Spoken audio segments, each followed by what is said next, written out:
Salut les amis, j'espère que vous allez bien. Aujourd'hui, on va faire le point sur mes 2 premières années de golf et vous aider à commencer ou à débuter le golf si vous envisagez de le faire. Le début de la vidéo, on va parler aux nouveaux golfeurs, aux ceux qui envisagent de le faire. Essayer de vous donner 2-3 astuces pour aller un petit peu plus vite dans votre progression. Et ensuite, on va regarder un petit peu ce que moi j'ai fait en termes de scoring, de compétition, etc. pour voir un petit peu l'évolution de 54 d'index à aujourd'hui.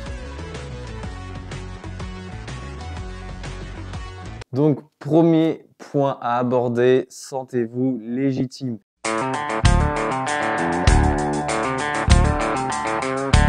N'hésitez pas à franchir les portes d'un golf. Le personnel d'accueil est là pour vous. Si vous avez des questions sur comment s'entraîner, comment accéder au parcours, n'hésitez pas à y aller.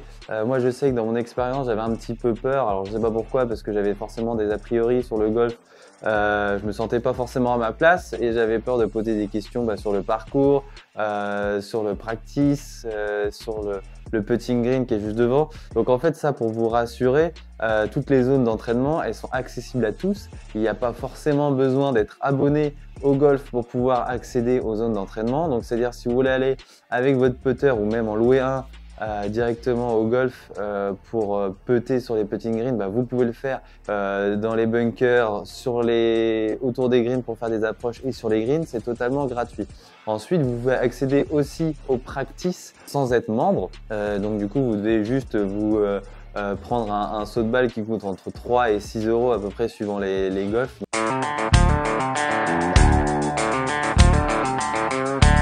Vous pouvez facilement faire des initiations. Beaucoup de golf en font et certains mois de l'année, les initiations sont gratuites. En général, elles coûtent aux alentours de 10 euros et vous êtes accompagné par un enseignant et vous voyez le grand jeu, le petit jeu, le putting et vous allez même sur le parcours pour voir un petit peu comment se déroule un trou. Donc pour 10 euros, vous allez pouvoir vous familiariser avec l'univers du golf et voir si ça vous convient ou pas.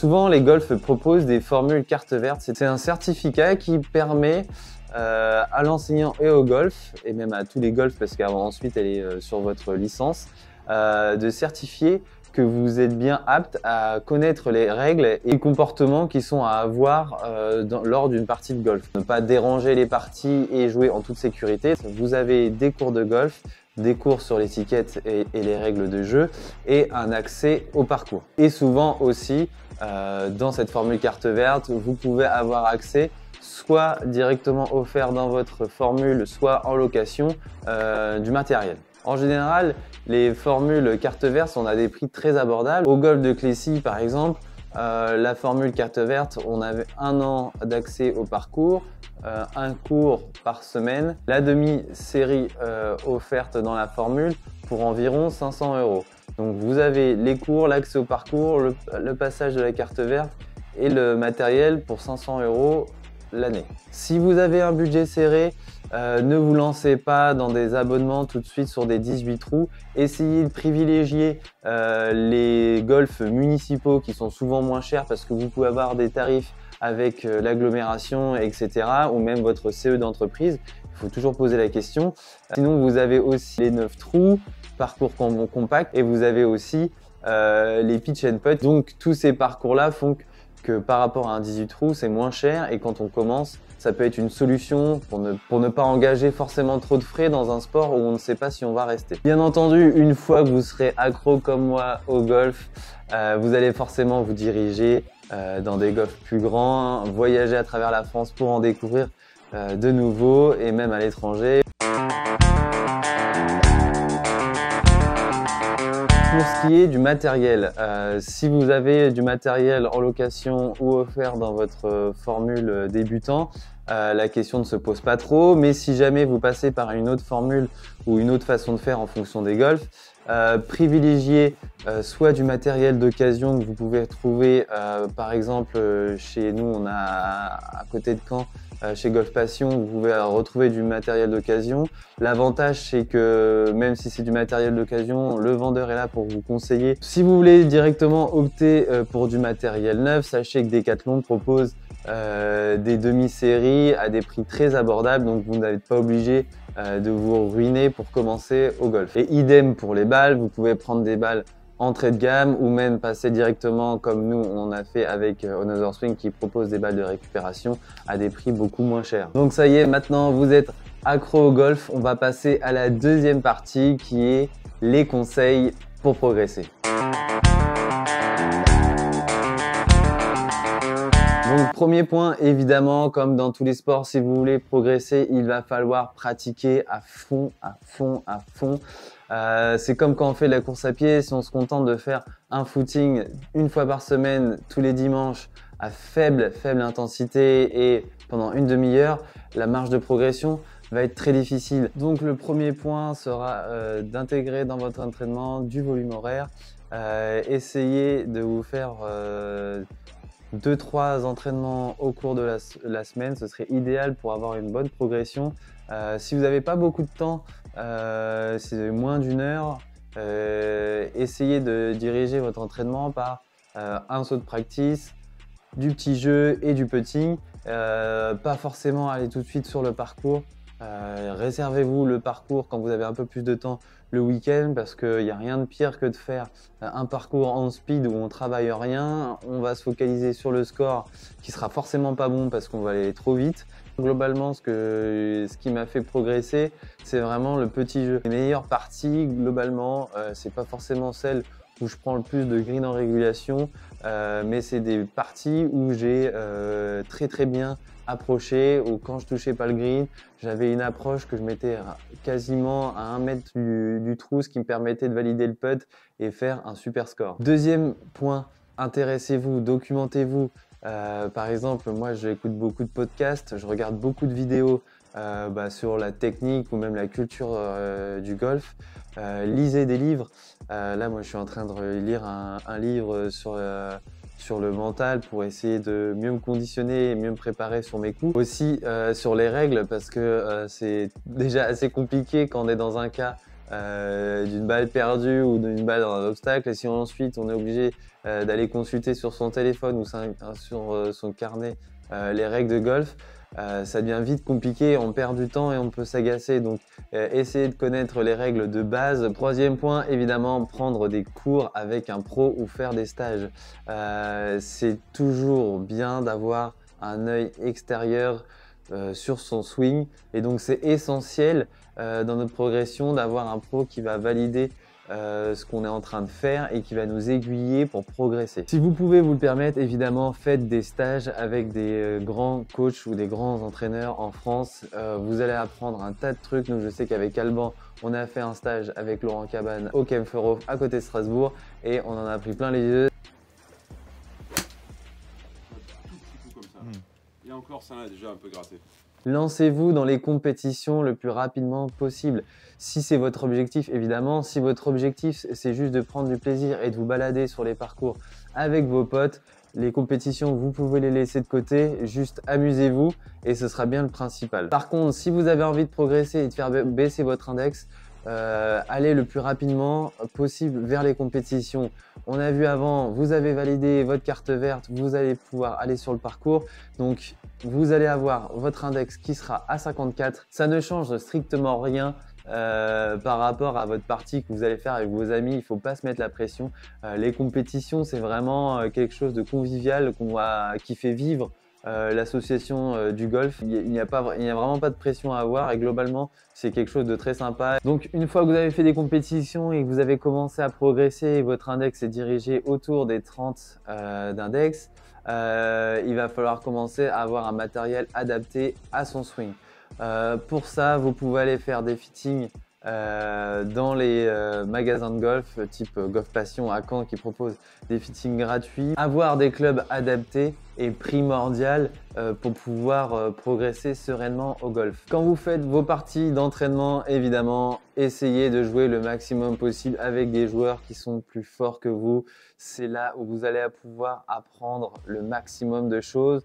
Autre point important, ne pas baisser les bras quand ça va mal.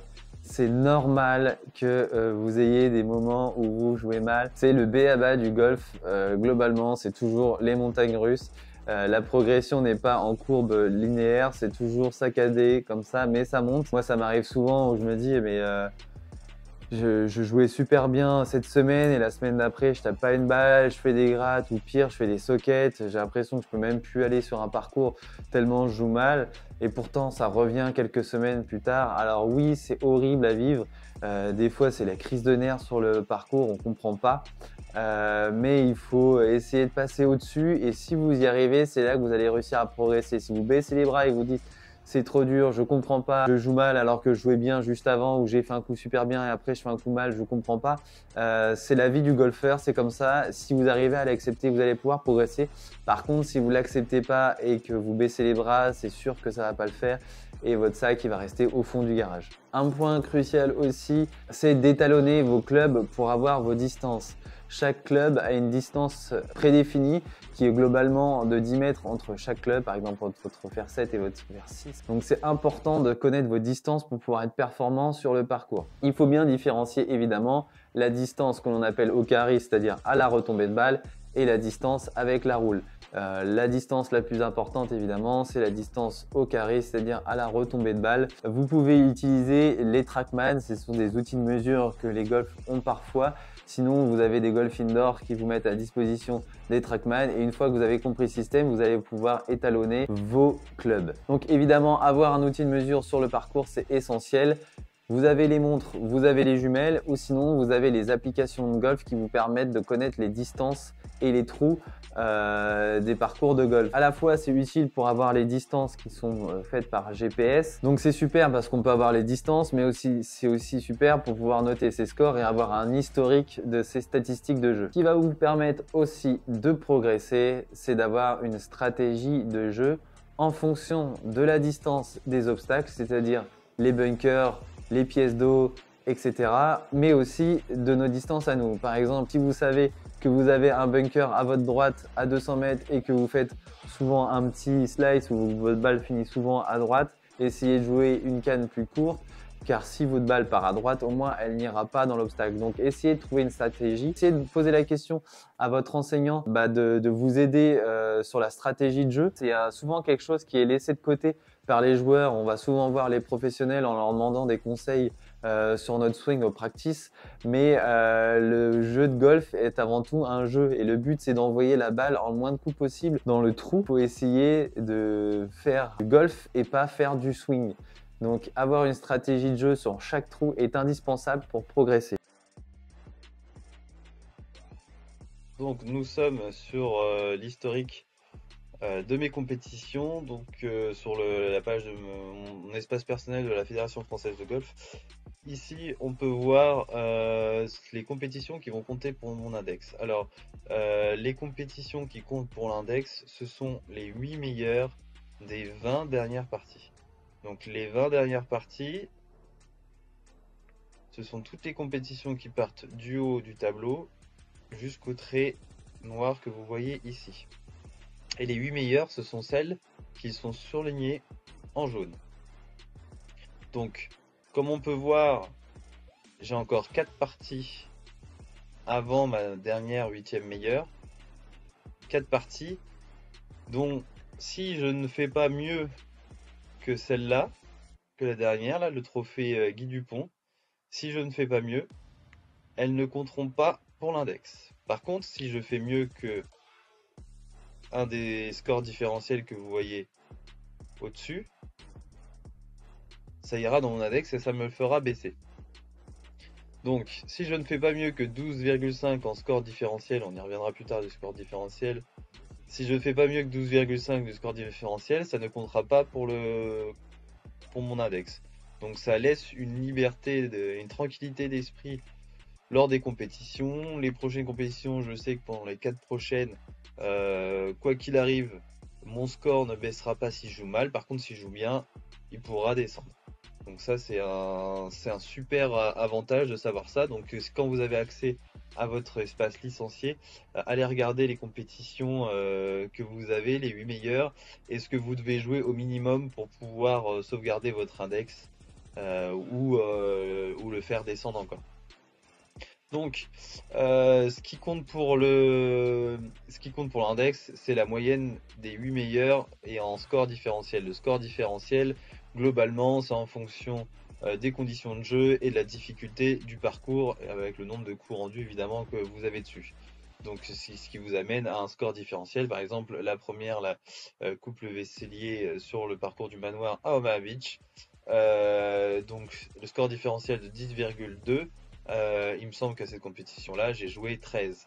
Donc, vous voyez que j'ai un index de 9,1, mais les scores différentiels ne sont pas tous à 9.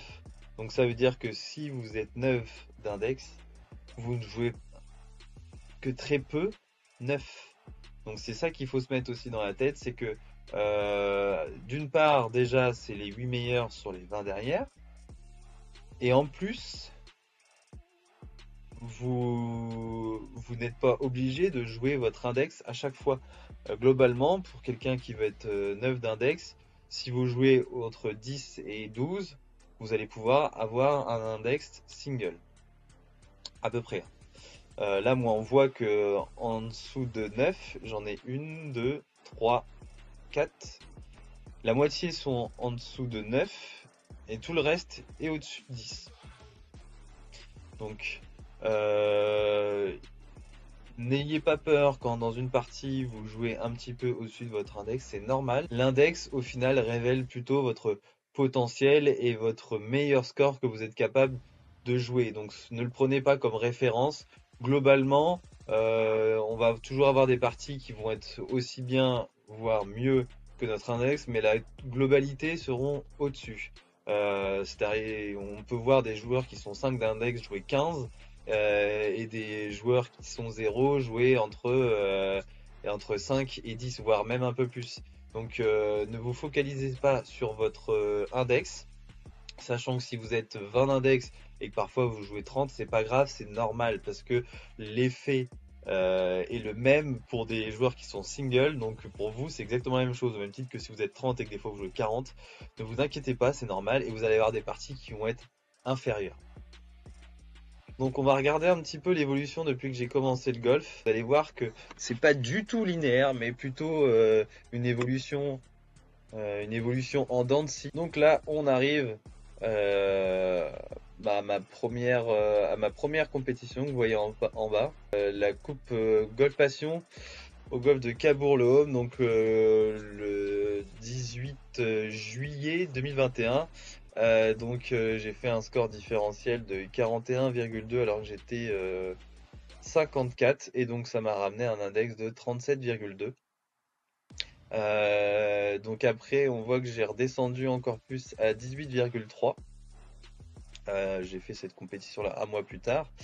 Globalement, j'ai fait à peu près une compétition tous les mois, mais on voit qu'après, l'index remonte un peu. Alors ça s'explique par des soucis techniques. J'ai fait pas mal de sockets pendant cette période-là, et ça a été assez compliqué à avoir de la régularité. On voit là que l'index il a plafonné là, on va dire quand ça a commencé à plafonner là, du mois d'octobre 2021 au mois de mai 2022, et ensuite au mois de juin 2022, ça y est, ça commence à bien descendre. On arrive autour de 15, ça remonte un petit peu